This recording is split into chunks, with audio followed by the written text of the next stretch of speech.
Hello and welcome to this episode of the Weekend Spectator. I'm Grace Reilly, And I'm Paul Kengor. Welcome back. and we're so happy to be with you today. We're going to be talking about Kamala Harris, who is the new anointed chosen pick for the Democrat Party.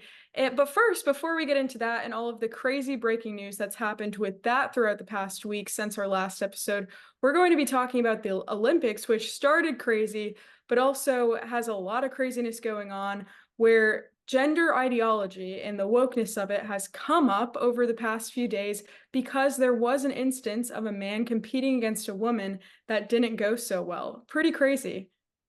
Yeah, completely crazy. And the whole thing was kicked off by this mockery of the Last Supper in Paris, which was shocking. But then again, what not shocking, right? Nothing Not shocks us anymore. surprising anymore, unfortunately. Yeah, And yeah, that yeah, wasn't nothing.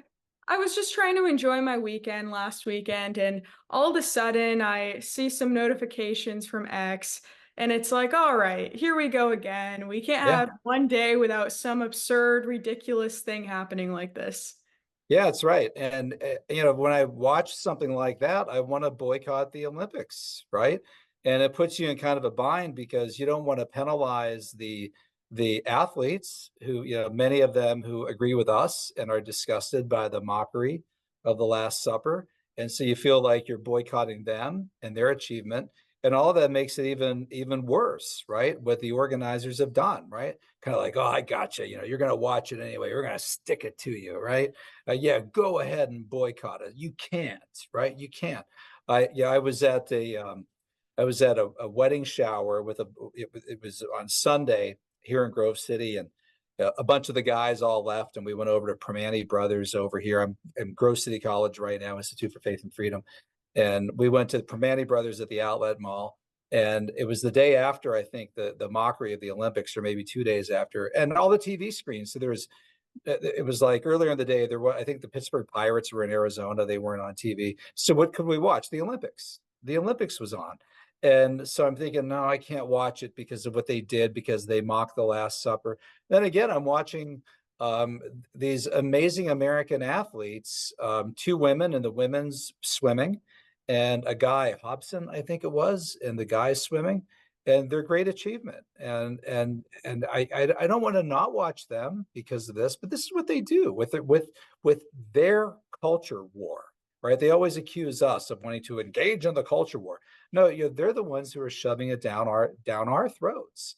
And it's interesting, Grace. My one son said to me, he said, they're not allowing transgender people, right, to compete in this like they do in American universities with Riley Gaines and who's the swimmer, Grace, from Penn? That was Leah Leah, Thomas. Leah Thomas, Riley right? Gaines. Yeah. And I said, no, I don't think so. I said, I think the Olympic Committee and the Europeans, who otherwise are insane, at least have a bit more common sense than us on this issue. Well, as we're speaking right now, I think in the last 24 hours, right? This is pre-recorded. There was a boxing event, a women's boxing event, and I gotta be careful how I say this because if I misgender the person, you might not be God able to forbid. watch this, right? Careful, you're going to be Yeah, canceled, exactly. right? No one's Right, going to right. watch the Weekend Spectator anymore. Right, that's right. But the one boxer was, how should I say this? A person of XY chromosomes. Okay. And he was boxing, More than that person was boxing a female, XX chromosome female. Let me be very clear. It goes back to the joy of the benefits of being a biophysics major at the University of Pittsburgh in the late 1980s, right? This is really complicated genetic stuff. But the girl was from Italy, and the poor girl, she said, after 46 seconds, right? She said, no more, right? I'm done. I'm finished. Finito, right? She said, I've never been punched like that in my life. I've never been hit like that in my life. She's afraid that she had her nose broken and she had to stop immediately. And then in the end, right, the ref comes up and holds their arms up in the air, held up the XY chromosome person's arm first, and then went to hold hers up, I guess the second place runner up. And the poor girl's just sobbing, Well, right? I mean, imagine training your entire life for this. And she did an interview after, which was kind of hard to watch where she's breaking down, talking about how she was doing this for her father, and of course, this is her Oh, dream.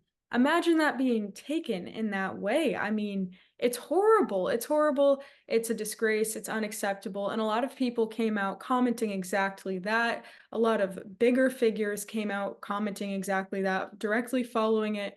First of all, Donald Trump says that he'll make sure this doesn't happen in the US. So he's saying men won't be competing in women's sports with him. Elon Musk made statements. It was either Jake or Logan Paul made statements about mm. this, how unfair this is and how anyone should be able to recognize that.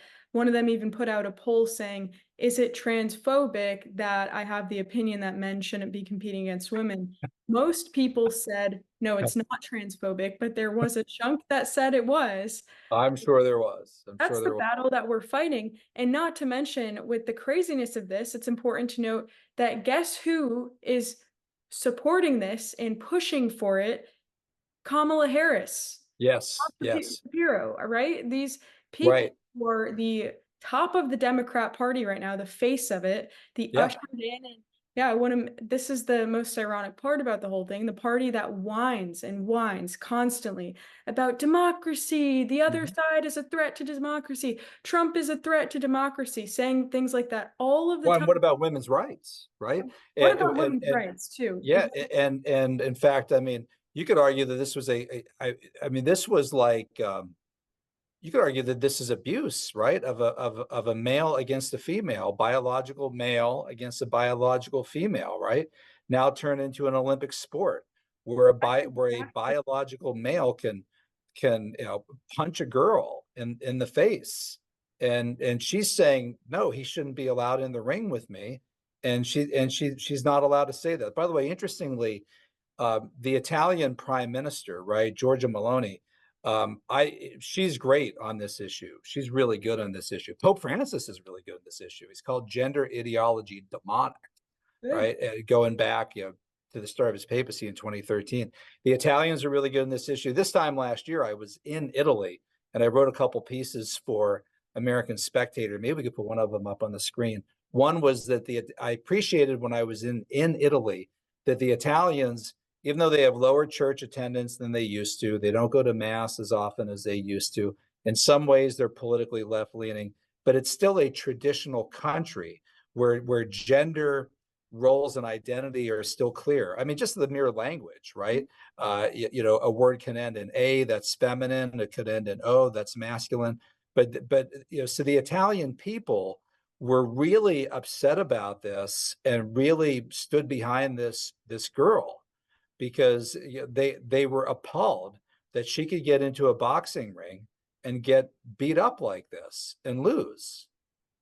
Yeah, it was appalling, and you're so right. In Italy, yeah, I love Italy. The church is beautiful. We've talked about Yeah, this. you were just there. Yeah, Right, I was right. there back in February, March-ish, but it was such an amazing experience, such a great country. But you're so right that that is still an important part of their culture, an important tenet in their culture that hasn't gone away.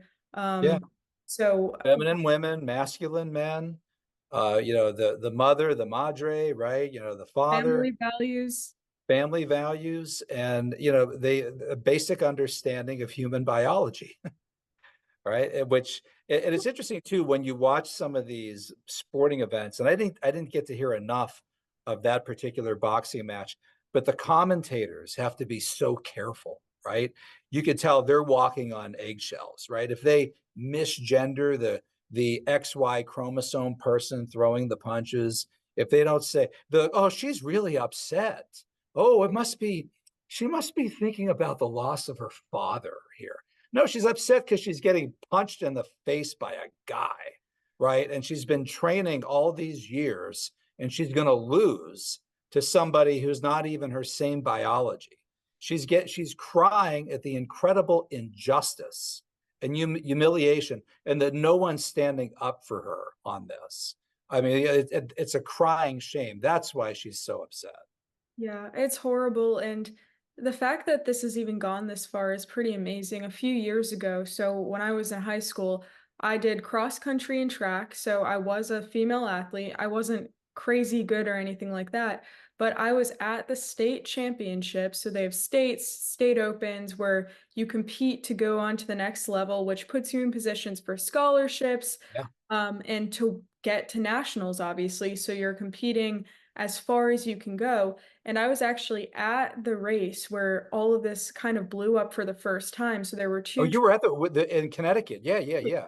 So I was Right. at the state championship race where two transgender athletes took spots away from biological females. So Right. two men running took sprinting spots away from two females to advance. So there was press at this meet. This was kind of around the time that this first was emerging. It was the first, I would say, pretty viral national story Yep, about I remember it very well. athletes. It was Yes, stunning. it It was was. almost like a parody. I mean, the guy who won it had the, big legs, right? Big Andrea male Yearwood is the legs. name, I believe. Yeah, Andrea, what was it? Andrea Yearwood, something like Yeah, that. yeah, right. I think that was it. Yearwood sounds right to me. And he just smoked the girl who came in second place. I actually saw him in the bathroom too, believe it or not. Oh, wow. You were Um, there. I was Wow. there. I was there. It was And the parents can't say anything, and the no, coaches can't say everyone anything. is walking on eggshells, not wanting to be canceled because, of course, people are completely bullied into Right. like thinking it's so offensive because oh you're targeting someone and attacking their entire identity as a being if you Yeah. misgender them and everything's over if you misgender it's absolute craziness. By the way, do that to my kid at a track meet. I'm not going to sit silent. All right. I'm going to raise a big stink about it. Well, and I'll write about it. We'll talk about it here. I could care less. Cancel me, baby. All right. You guys have tried to do it to me before. Do it again. All right. That's outrageous. a You badge of cannot honor. have it's absolute. Who's going to stand up for the girls? And by the way, those girls are losing tens of thousands of dollars in college scholarships Or over placing on this. track teams. It's yes, it's And there's no asterisk or anything that says, well, she lost because she was beat by a biological male. And all the parents just sit there cowering in silence and they don't say anything. And the coaches too. And they are aiding and abetting it. They are accomplices. They're allowing it to happen because they're cowards. they are absolutely, and then the girls don't get seen by scouts at the next level because they don't advance Right. this. And it's very serious. Those girls, some of them who ended up losing places, did speak out. They were very brave. They did speak out. So more ended up happening with that. But again, I mean, the fact that it's gone this far radical where this is even happening is And some of the girls have spoken out against Leah Thomas, right? Some girls in the Ivy League stood up, and I mean, look at Riley Gaines, right? Riley Gaines has become a national leader. I think she swam for Kentucky, right? Kentucky. I believe, but they're largely the exception, and not many parents are speaking up. It's younger, braver girls who are willing to do it. Shame on the parents. You people are wimps. Completely agree. Completely agree. Well, and the another big wimp would be the Democrats who are leading the charge in this. So Kamala again is now ushered in as the nominee that no one voted for. That was Right. a pretty big deal, right? Biden's out, she's in, and she does support this stuff. So does Josh Sure. Shapiro. He put a tweet out that's been recirculating now after this boxing happened over the past few days saying something along the lines of trans women are women or something. So that's now recirculating. And my company actually, we shared the video of the boxing with that tweet because it's like, okay, so this is the Yeah. result of what you're advocating for. Serious stuff.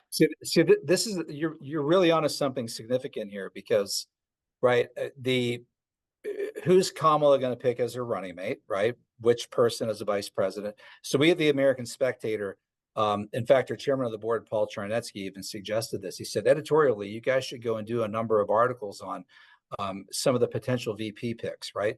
Our Ellie Gardy has written a book on Gavin Newsom, so we've done a lot on Newsom. We've done a few pieces on Whitmer. So I went to Kevin Mooney, who often writes for us. I said, hey, could you do a piece on Josh Shapiro? Ran on our website last week. Who is Josh Shapiro? And one of the things that Kevin pointed out, we also did a good piece on Andy Bashir by Aubrey Gulick. Andy Bashir of Indiana, or no, of Kentucky, who's clearly running for the position. And one of the things about Josh Shapiro that's so clear, Grace, I mean, I'm from Pennsylvania. You went to school in Pennsylvania, Grove City College. He tries to run as a moderate. He tries to portray himself as a moderate. And then he gets into office and he might say one thing with his words, but his actions are completely different. I'm actually kind of surprised that he stood up, that he took this position with this boxing issue, Well, this was because before, so I don't know that he said anything since. This was taking his statements that he has said about the issue and said, and so I don't know if he said anything since the boxing happened, but he certainly should be asked about that. Same. right. Oh, you mean on the issue generally, right? On transgender. Yes. Yeah, because if he would say something like that now, it would be a surprise. But on the other hand, it might also show that he's trying to get Kamala's attention, right?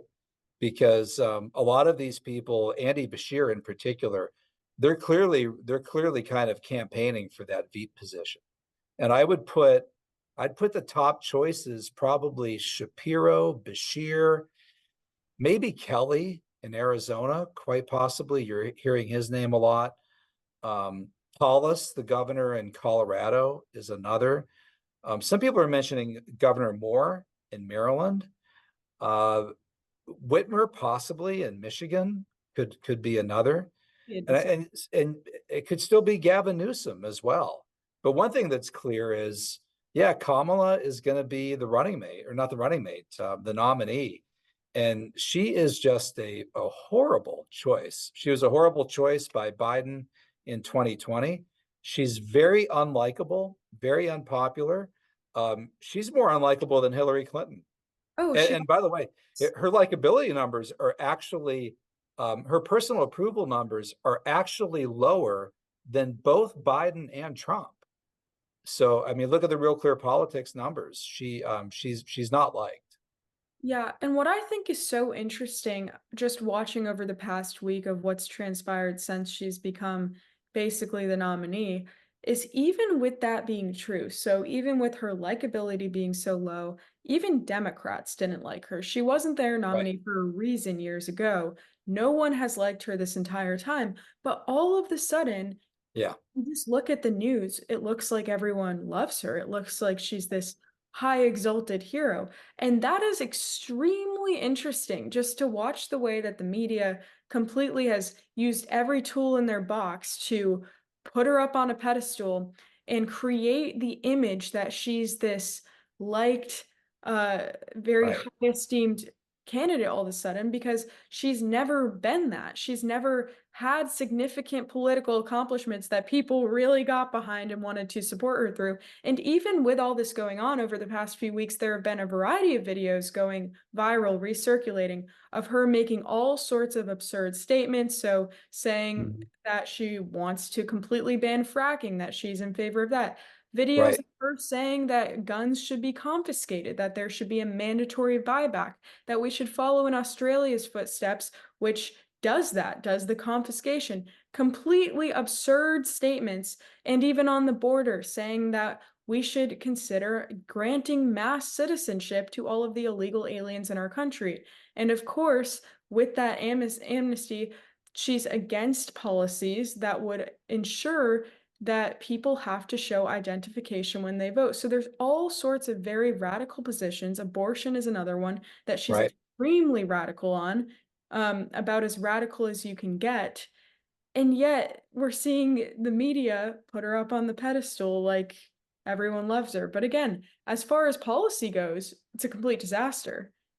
Yeah, in fact, we did on abortion. So our Sam McCarthy had the Sunday piece last weekend, and it was called "The Anti-Catholic Kamala." And a lot of that piece is focused primarily on abortion. And in fact, Sam included in there when Kamala was on the, I think it was the Senate Judiciary Committee, and they were interviewing. They had not interviewing, but he was up for his nomination. Brian Boycher, I think, for a judgeship.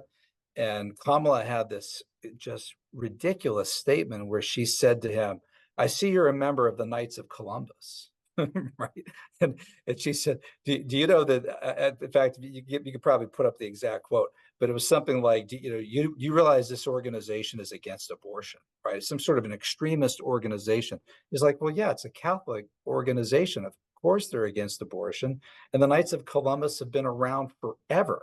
And by the way, the Columbus is Christopher Columbus, all right? That's who we're talking about here. But she's very radical. It reminds me of Barack Obama in 2008, when he was in the Illinois State Senate, had horrible positions on abortion, partial birth abortion. In fact, I was writing about that for Spectator way back in 2008. And yet the media comes in and suddenly tries to turn him into this moderate. And they're trying to do that with her as well. The one big difference, Obama was at least likable, and most people who knew Obama liked him. But Kamala, I mean, no one liked her. And No, Democrats were appalled when Biden picked her. She's gone through dozens of staffers who've quit on her as vice bad president. But yeah, report. now all of a sudden, total 180. Yeah, people Yeah. now suddenly love her because she's running against Hitler. Yeah, so they say. Exactly, and they are trying to make her more moderate because of that, but you can't get around all these videos of her making statements of also saying that being an illegal alien isn't criminal, that it should be decriminalized to illegally cross the border, all sorts of extremely radical positions. How do you have the leader of our country have positions like that? You don't Yeah, have a nation if you don't have strong borders. And with how radical it is, that kind of makes it easier on the Republicans in a sense. But at the same time, I don't think she should be underestimated because anything can happen. I mean, nothing's surprising. And I think that she's tough. Republicans should focus, yeah, they should honestly focus a lot more on policy because they have a lot of winning messaging there if they focus on that than on some of these other petty things that have been going on back and forth. But really, it's amazing to me, and I say this a lot, obviously, but I'm still stunned watching where we are now. I would have never expected her to be a serious contender for I know. president all of a sudden. At the Which same just goes to time, show, yeah, that with the Democrats, if the person has a D right next to her name, his name, they're going to pull the lever. It doesn't matter who it is. And, and I know there's probably some of them watching right now saying, well, that's how you guys are with Trump. No, it's not. There's a whole never Trump movement out there. Okay. I mean, they're widely known. And in 2016, I mean, there were millions of Republicans supporting Cruz or Rubio or John Kasich or Rand Paul, who were against Trump and who didn't come around to Trump even when Trump was the nominee. But the Democrats just like, okay, they just fall right in line and support this person who's ruthless, nasty, not nice.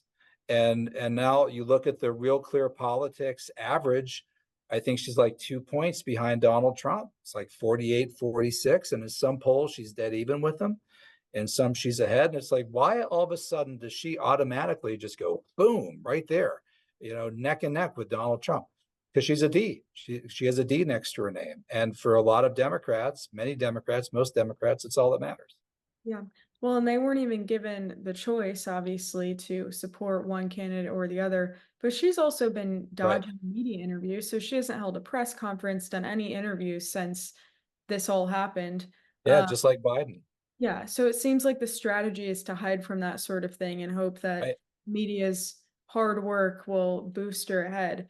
But I Yeah. think it's something worth paying attention to, really. That's right. That's right. They know who their allies are. So it's going to be the media, right? They're protectors, they're enablers. That's for the Democrats.